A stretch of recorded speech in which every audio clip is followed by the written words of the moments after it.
ناظرین، اس وقت ہم انڈین ایمبیسی کے سامنے کھڑے ہیں اور ہمارے ساتھ یہاں ڈینش پارلیمنٹ کے ممبر ملک سکندر صدیق جو کہ اپنی پارٹی کے فور مین بھی ہیں۔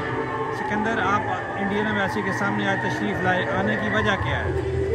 ہم یہاں پہ کشمیری بہن بھائیوں کی سولیڈیرٹی میں یہاں پہ کھڑے ہیں۔ اس وقت انڈین اور مودی کی فاسسٹ حکومت جو قتل عام کشمیر میں کر رہی ہے اس کو ہم کنڈیم کرتے ہیں۔ ہم مودی کی فاسسٹ حکومت کو کنڈیم کرتے ہیں اور ہم یہ پیغام ڈنمارک میں پورے دنیا میں بھیجتے ہیں کہ جب تک کشمیریوں کو آزادی نہیں ملے گی تب تک ڈنمارک کی پاکستانی اور کشمیری کمیونٹی جو ہے، ڈینش کمیونٹی جو ہے، وہ انڈیا کے خلاف احتجاج کرتی رہے گی۔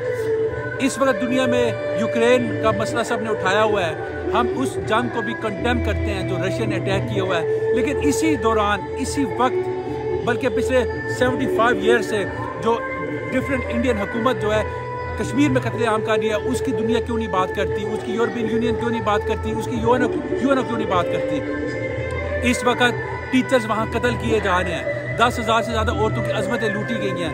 اس وقت انہوں نے جو چینج لا رہے ہیں وہ وہاں کی پاپولیشن میں، تاکہ ہندو پاپولیشن وہ وہاں پہ لا رہے ہیں اور کشمیریوں کو وہ اس طریقے سے اقلیت بنانے کی کوشش کر رہے ہیں۔ ان سب چیزوں پہ سسٹمیٹکلی جو اسرائیل فلسطین میں کر رہا ہے وہی مودی کشمیر میں کر رہا ہے۔ دنیا کیوں چپ ہے؟ دنیا بے شک چپ رہے۔ میں as a member parliament Denmark and political leader of independent Greens چپ نہیں رہوں گا۔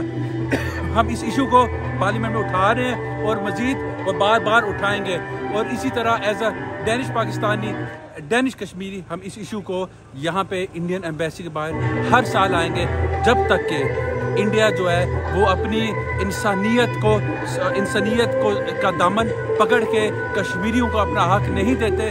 تب تک ہم انڈیا کی حکومت جو ہے فاسسٹ حکومت، اس کے خلاف ہم یہاں پہ پروٹیسٹ کرتے رہیں گے۔ ناظرین، یہ تھے پارلیمنٹ کے ممبر ملک سکندر صدیق۔ اب نیوز 1 کو راجہ غفور کو اجازت دیجیے۔ اللہ حافظ۔